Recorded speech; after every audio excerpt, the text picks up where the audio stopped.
Good afternoon, friends and colleagues. Thank you so much on behalf of IUCN's Director General, Gretel Aguiar, for your generous invitation for me to speak in your distinguished lecture series today. And thank you so much to you all for coming along on this warm afternoon to discuss, maybe indeed debate with me, the key question for our times, as we've heard in your lovely introductory comments: does conservation work? I'm going to start on the other side of the world. I'm going to take you to the Philippines, specifically to the island of Cebu in the central Philippines, and specifically to central Cebu protected landscape. This is a protected area. It's a long-standing protected area. It was established as far back as 1936. And it's a particularly important protected area. The Philippines overall, Cebu specifically, are dramatic centres of endemism. They hold very large concentrations of biodiversity, very many species found only in Cebu. Here's the Cebu four-coloured flower pecker, which is globally restricted to the mountains of the centre of the island. But the initial indications towards answering our title question, does conservation work, are not very positive. As early as 1959, the great Philippine ornithologist Joe Rebor published an extremely influential paper based on the results of his fieldwork on the island over the previous 30 years, showing that deforestation, human degradation of the island's forest ecosystems had led to the complete loss of forests across Cebu, and hand in hand with that, commensurate with that, the extinction of the four-coloured flower pecker, along with many others of Cebu's endemic species. And this despite the fact that they were occurring in central Cebu protected landscape. Let's now zoom out from a small island on the other side of the world to the scale of the entire planet, and fast forward from the middle of the last century through to the present day. And here maybe we see some more optimism. Over the last 10 years, there has been absolutely unprecedented international and intergovernmental collaboration around establishing global goals and targets for nature and for conservation. The United Nations Sustainable Development Goals, agreed to at the level of the United Nations General Assembly in 2015, encompass goals for environmental sustainability at the same level as goals for social and economic stability and sustainability. Even more recently, in 2022, most of the world's governments agreed to a Kunming to Montreal global biodiversity framework, establishing no less than 23 specific action targets of interventions that countries are committing to make towards delivering 4 high-level goals for biodiversity and conservation. This said, maybe we should have some healthy skepticism about the implementation of these grand goals and targets, given the mismatch between these grand global pronouncements and what's happening on the ground in places like central Cebu protected landscape. So, through this lecture, I will draw from evidence to try to inform in different ways and at different scales, addressing the question, does conservation work? Specifically, I intend to look at 2 particular dimensions of nature conservation. This is the home page for United Nations Sustainable Development Goal 15 on safeguarding life on land. And as it highlights, what we will focus in on today is two specific themes. One around extinctions and halting extinctions and reducing species extinction risk, as articulated in Sustainable Development Goal Target 15.5 and in the Global Biodiversity Framework's Goal A. And then second, we'll move on to look at protected areas like Cebu, Central Cebu Protected Landscape, and inquire about the degree to which they are delivering on their mandate to safeguard the species and ecosystems for which they're important. A core data set that will be central in the lecture and central in informing our investigations into these questions is the IUCN Red List of Threatened Species. The Red List of Threatened Species is both a standard, a set of rules for assessment of a given species extinction risk, and it's a resulting database and knowledge product emerging from application of that standard. It dates back now for 60 years, and its application now covers the assessment of extinction risk of more than 165,000 species. The Red List is governed by IUCN's Species Survival Commission and implemented through a partnership of 14 institutions, each of whom dedicate substantial resources to advancing the Red List programme. I'm delighted and deeply grateful that we can count on Senckenberg as a member of the Red List partnership. So thank you.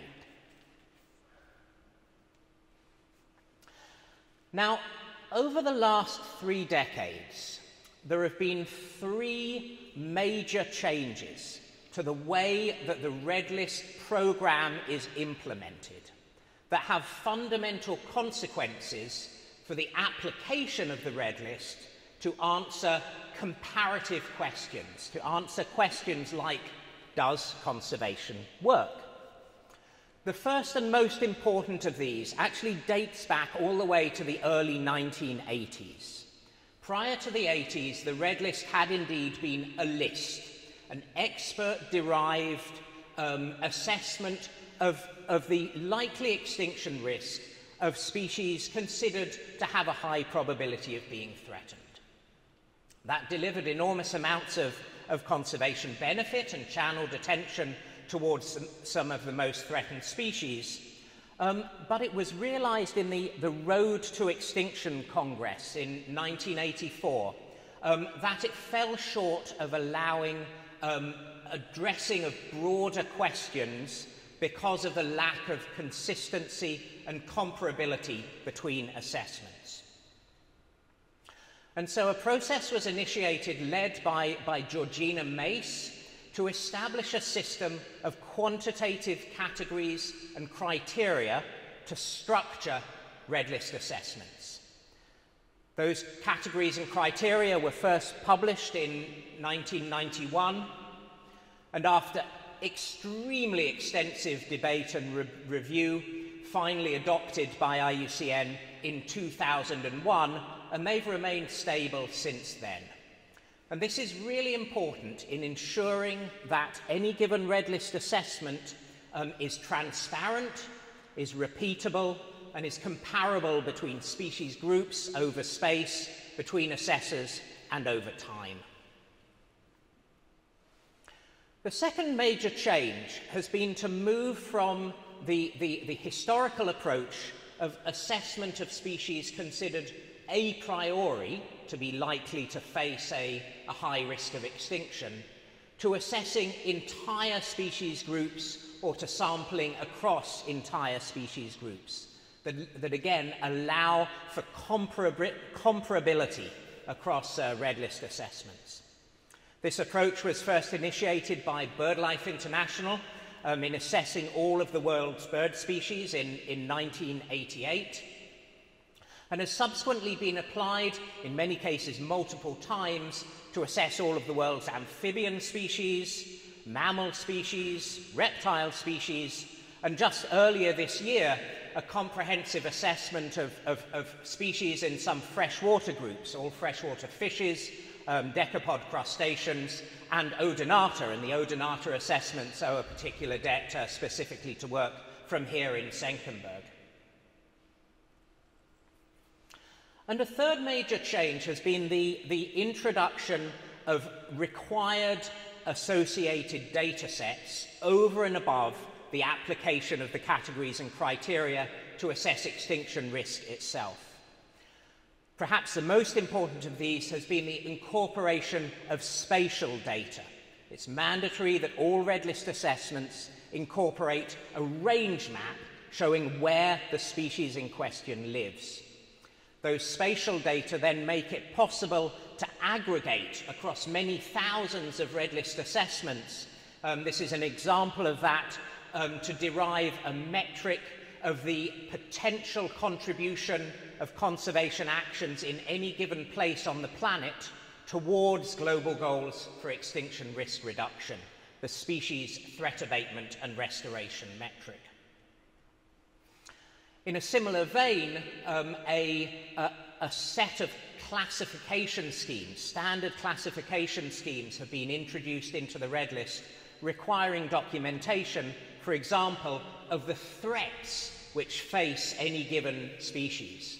And this allows us to, again, looking across many thousands of species assessments, infer, in this case, looking across terrestrial vertebrate species, that a quarter of the opportunity to reduce extinction risk for terrestrial vertebrates comes from increasing sustainability in agricultural production, in crop farming around the world.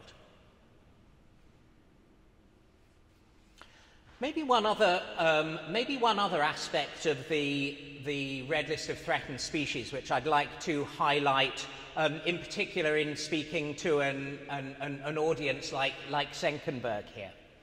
The red list gives us insight not only into what we do know, but also into what we don't know. One of the red list categories is for data deficient species, species for which insufficient data are available to undertake an assessment of extinction risk. That's about 1 in 6 species around the world assessed as data deficient. And strikingly, I had a look specifically here for Germany, more than 120 species here in Germany assessed as data deficient on the global red list. And so for any early career scientists looking for an opportunity to generate local data that have the that can feed through to the assessment of global extinction risk, addressing these 122 or so data deficient species here in Germany would be a wonderful place to start. Let's have a look at the picture on average, on aggregate emerging from the red list. This was an infographic compiled for the global assessment of the Intergovernmental Platform on Biodiversity and Ecosystem Services a few years ago. The crucial thing to trace here is the blue line. The blue line gives us a best estimate of the prevalence of extinction risk across a whole suite of different species groups. That blue line is derived by making the assumption that data deficient species are threatened in the same proportion as our data sufficient species.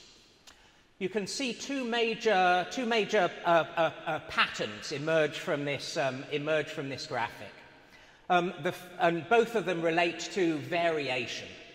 The first is that we have a very wide variation in the prevalence of extinction risk. The blue lines fall in very different places on the graph, with some species like fishes having quite low, less than 10% prevalence of extinction risk, and others like cycads much higher, more than 60% threatened species across the group. And the second emerging conclusion from this graph is of the very wide variation in the level of data deficiency. Some groups have much higher levels of data deficiency. Look there at crustaceans and sharks and rays and odonata in comparison to others. Okay, so with this background, it then becomes possible to generate a red list index that tells us how rapidly species groups or species overall are sliding towards extinction. In the red list index, a value of 1 means that no species are threatened with extinction, and a value of 0 means that every species in the group is extinct. You can see that for some of the groups plotted out on this graph, we have just single snapshots available so far, but for a number of the other groups, repeat assessments have been undertaken. All of the world's bird species have been assessed 8 times now, that allow the assessment of the trends, the assessment of the rate at which species are improving or deteriorating across entire groups. And again, we can see a picture of variation there, in particular with reef-building coral species deteriorating with their extinction risk increasing very rapidly, while a number of other groups show persistent but slow deteriorations, increases in extinction risk. And it's this red list index, based on repeat assessments of entire species groups, which is adopted by the United Nations as an indicator for Sustainable Development Goal 15, and likewise by the Global Biodiversity Framework as an indicator for its Goal A. Moreover, given that we have spatial data associated with each one of these assessments, it also becomes possible to then disaggregate that global picture down to subglobal levels. This is work that was led by Ana Rodriguez from Montpellier a decade or so ago, mapping out the red list index around the world's countries. She found some good news. There are some countries and some marine areas where at that stage it was possible to identify genuine improvements, genuine decreases in extinction risk in aggregate. But the overall picture is really a grim one.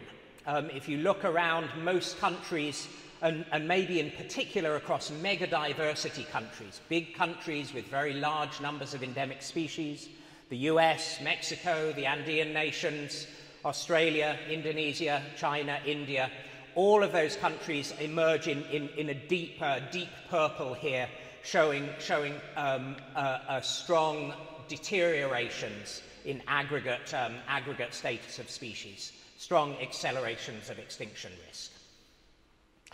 So far, our picture, our answer to the question, does conservation work, is not looking to be a very positive one.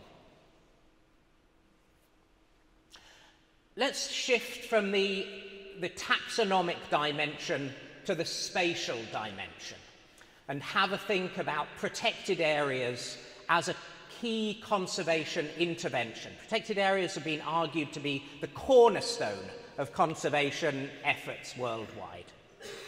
More than 300,000 protected areas have been designated around the world through legal or other effective means. More than 20,000 of those here in Germany alone. Those protected areas are documented and reported through to Protected Planet, the world database on protected areas, which is jointly managed and maintained by the United Nations Environment Programme's World Conservation Monitoring Centre and by IUCN and IUCN's World Commission on Protected Areas. IUCN's World Commission on Protected Areas also maintains the standard for documentation of protected areas, encompassing both the definition of protected areas themselves and categorization of their management and governance. Now, if we look at the aerial extent, the number of square kilometers covered by protected areas, or the percentage of land or sea area covered by protected areas, we maybe begin to get a sense of some good news. We can see that over the last 25 years or so, there have been gradual but consistent increases in coverage of protected areas, whether we look at absolute area or whether we look at percentage. I'm afraid, though, that these increases do not allow us to have confidence of benefits for biodiversity, benefits for conservation. Going back to our opening discussions, as we were talking about Cebu, we know that life on Earth is distributed extremely unevenly. And so if protected areas do not target places which are specifically important to be protected, either because they hold species or ecosystems found nowhere else, or because they face particular threats, then targets for percentage protected area coverage can actually have perverse impacts. They can drive the establishment and management of protected areas towards places which are big and places which are cheap, at the expense of places which are important and need protection. Fortunately, for several decades now, IUCN's Species Survival Commission and World Commission on Protected Areas have been collaborating with another partnership of institutions to maintain a further database and associated knowledge product, the world's database of key biodiversity areas. Key biodiversity areas are sites quantitatively defined as sites contributing significantly to the global persistence of biodiversity. SSC and WCPA, the IUCN Species Survival Commission and World Commission on Protected Areas, maintain the standard for their identification, and that standard has been applied at the national level around all of the world's countries, identifying more than 16,000 globally significant sites around the world. With those two data sets in hand, the World Database on Protected Areas and the World Database of Key Biodiversity Areas, it then becomes possible to put them together to derive an indicator of the coverage of protected areas of important places for biodiversity. This is the indicator which is used by the world's governments to track progress towards actually 3 of the Sustainable Development Goal targets, and also target 3 of the Global Biodiversity Framework, one of the indicators for measuring progress towards target 3. Here are the data for Germany. And for Germany, we can see some really quite exciting news through to about 2010, with really strong increases in coverage, in protected area coverage of important sites through until about 15 years ago, maybe 20 years ago, going all the way up to average coverage of about 75%. But then over the last 15 years, that increase in coverage has really plateaued out, which is a worry. And it's a bigger worry because this is a similar pattern to what we see globally. Globally, we've seen increases in protected area coverage of important sites up to about, I think, 44% globally, but a real plateauing of increases since then. Perhaps even more worrying, we can put the data on key biodiversity areas and protected areas together in a different way to ask what has been the trend in the proportion of the total protected area estate which is important for biodiversity. What proportion of protected areas are key biodiversity areas? And putting those data together across a couple of different subsets of key biodiversity areas, we find that there's actually a decrease over recent years. This graphic, this was work led by Stuart Butchart from BirdLife International. This graphic ran through till about 2010 and showed deteriorations down to about 25%. We've actually recently rerun the numbers, and today that coverage of important sites by protected areas has dropped down to about 17 or 18%. So what's happening is that protected areas are being disproportionately established in places which are not important for nature and conservation.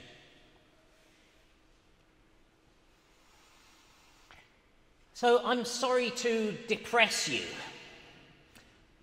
Considering both species and species extinctions, and considering protected areas and important sites, I'm afraid the answer emerging to our question, does conservation work, is really not looking like a very positive one. We find that species extinction risk is increasing. It's increasing strongly in some places, some countries, and some species groups. We do find that there's an increasing protected area coverage, but especially over the last couple of decades, that increase in protected area coverage has not been focused on the places which need it most in order to safeguard life on our planet. So maybe the grim conclusion needs to be that the answer to the question, does conservation work, is simply no. Hold on a minute. This would be addressing an important question, but not quite the right one. Everything that we've looked at so far relates to the impact of conservation as it has actually happened. The impact of conservation policies and conservation practices as they've played out around the world. So we can think of the indicators which we've looked at so far as policy-on scenarios. This is a change in the state of nature resulting from conservation actions in themselves. What we haven't considered, though, is what would have happened in the absence of those actions. We can think of this as the policy-off scenario. What would have happened had we not been establishing those 300,000 protected areas and a whole range of other conservation interventions in invasive species control and sustainable use and pollution control and climate change adaptation and so on and so forth? What we need is a counterfactual, an estimate or a prediction of what would have happened in the absence of interventions. And the difference between that counterfactual and the change that we have actually observed is the impact of conservation. Now, it's fascinating. If you look across applied disciplines, if you look across medicine and public health, if you look across engineering, applied sciences wouldn't dream of implementing actions without a robust mechanism for assessing counterfactuals. And yet the conservation community over the decades has been very slow in recognizing how important it is to understand what would have happened in the absence of conservation action. Perhaps simply as a result that conservation is a crisis discipline, is seeking to implement actions as fast as possible. But if we are to understand the impacts of those actions, to understand does conservation work, it is essential that we move the conservation community towards assessing not just what has happened, but what would have happened in the absence of interventions. And that change is beginning to come across the conservation world. Here are the red list indices that we looked at earlier. This is the same data we looked at earlier for global assessments, repeat assessments of all of the world's bird and mammal and amphibian species. And again, showing those persistent declines over recent decades, persistent increases in extinction risk. 15 years or so ago now, my colleague Mike Hoffman from Zoological Society of London put these data together and derived an ingenious mechanism for assessing a counterfactual red list index. What Mike and colleagues did was to take all of the genuine changes in the red list across all three of those species groups over that full time period and subtract those genuine positives out of the database. Those are the genuine positive impacts of conservation action. So that allowed him to derive minimum counterfactual estimates of what would have happened without conservation. And for both bird species and mammal species, as you can see over on the right there, the counterfactuals were substantially worse than the actual changes observed. For both bird and mammal species, conservation action has reduced the deterioration in species status by about a fifth, by about 20%. So this is some good news emerging. It's not good news across the board. We didn't find equivalent benefits with amphibians, for example, at least as of the time of this work back in 2010.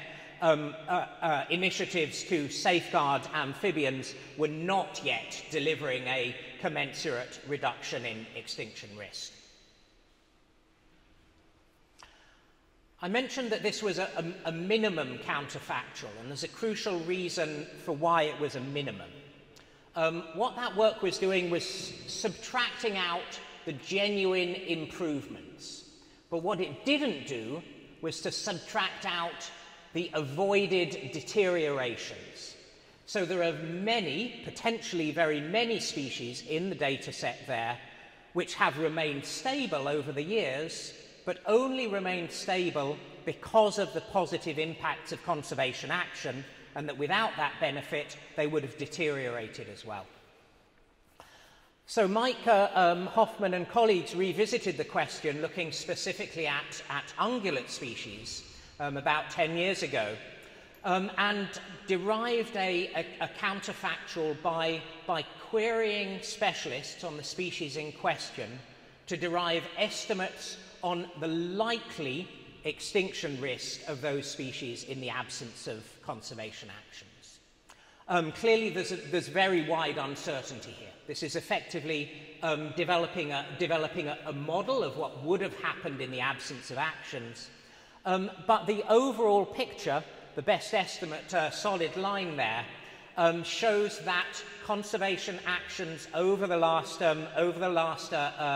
30 years or so have resulted in a five-fold reduction in the increase in extinction risk, in deterioration in the red list index, in comparison to what would have happened in the absence of conservation actions.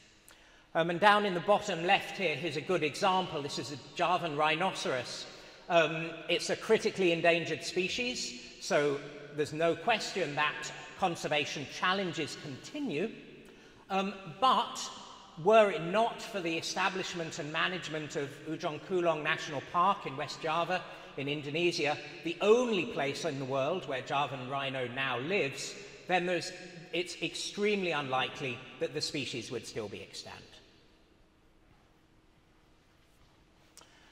Just a few years ago now, Rika Boland from Newcastle University and others in Species Survival Commission extended these approaches still further.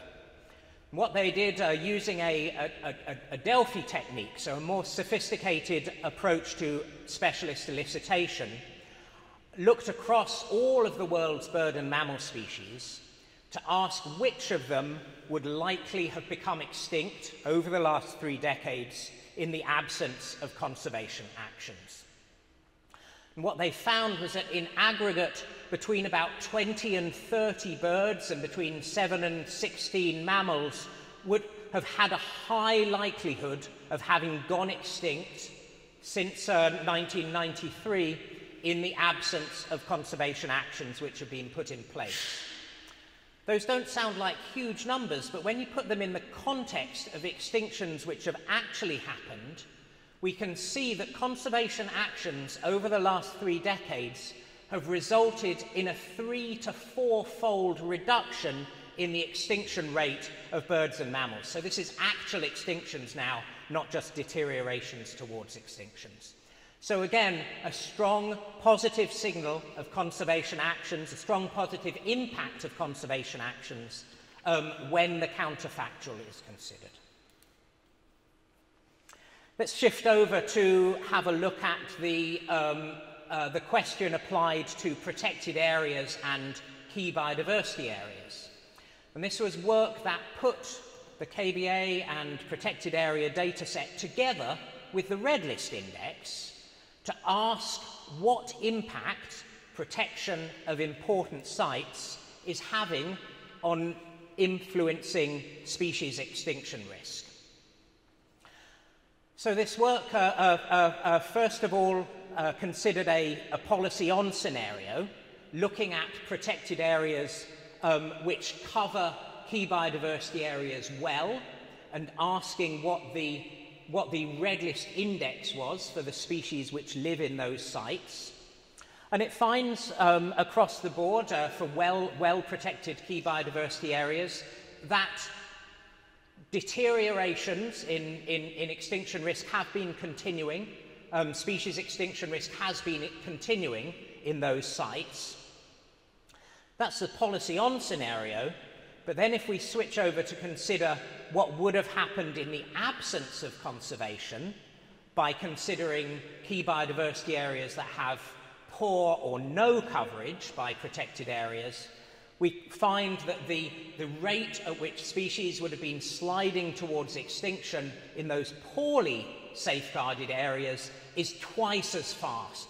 So conservation action is delivering a 50% reduction in loss.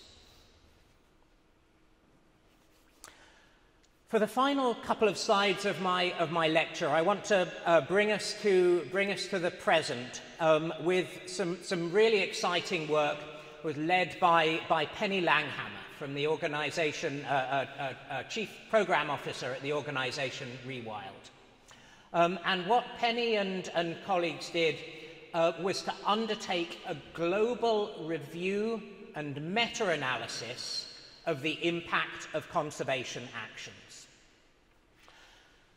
The team queried across the literature to identify scientific papers which potentially, according to a set of standardized keywords, which potentially reported on conservation impacts using robust counterfactual techniques. And that yielded a giant pile of more than 33,000 scientific papers. Obviously, very many of those were false positives. The vast majority of those papers did not actually report on the impact of conservation action using counterfactual techniques. And so the team worked through them to filter out, first of all, at the level of titles, then at the level of abstracts, and finally at the level of the data shared in the papers themselves, which of those papers actually reported on the genuine impact of conservation interventions. The final data set comprised 165 articles encompassing a total of, I think, 665 different trials, different subsets of tests within those papers. And it's a very broad data set. If you look at it geographically, about half of those papers were reporting on work in the global south, the other half reporting on work in the global north. The largest proportion of the trials related to the impact of protected areas, consistent with the discussions we've had on protected areas already. But they covered many other types of conservation interventions as well: control of invasive species, control of pollution, climate change adaptation, and so on. And they spanned a very wide range in time, from interventions just over the last few years all the way back. I think the longest reported time series of intervention in the database went back 130 years. So what did the Langhammer et al. Meta-analysis find? Roll on the drums. The headline result here showed a consistent, strong, and significant positive impact of conservation actions. That doesn't mean all conservation actions yielded positive results. Some, of course, yielded non-significant results. Some even resulted in negative impacts. But the overall picture emerging from the meta-analysis was a strongly positive one. It was also quite a variable one. This is maybe some of the most interesting and important findings of the work. Invasive species eradication and control had a really strongly positive impact across the board. A number of other interventions had consistent and significant positive impacts. Sustainable ecosystem management, reduction of habitat loss, restoration of habitat, all yielded significantly positive results. For some other categories of interventions, the picture was more mixed. For protected areas, the picture was still a significantly positive one, but it was a much less positive one than some of the other intervention types. And for sustainable use of species, it was a little bit actually stronger in terms of absolute signal, but it was not significantly different from no impact.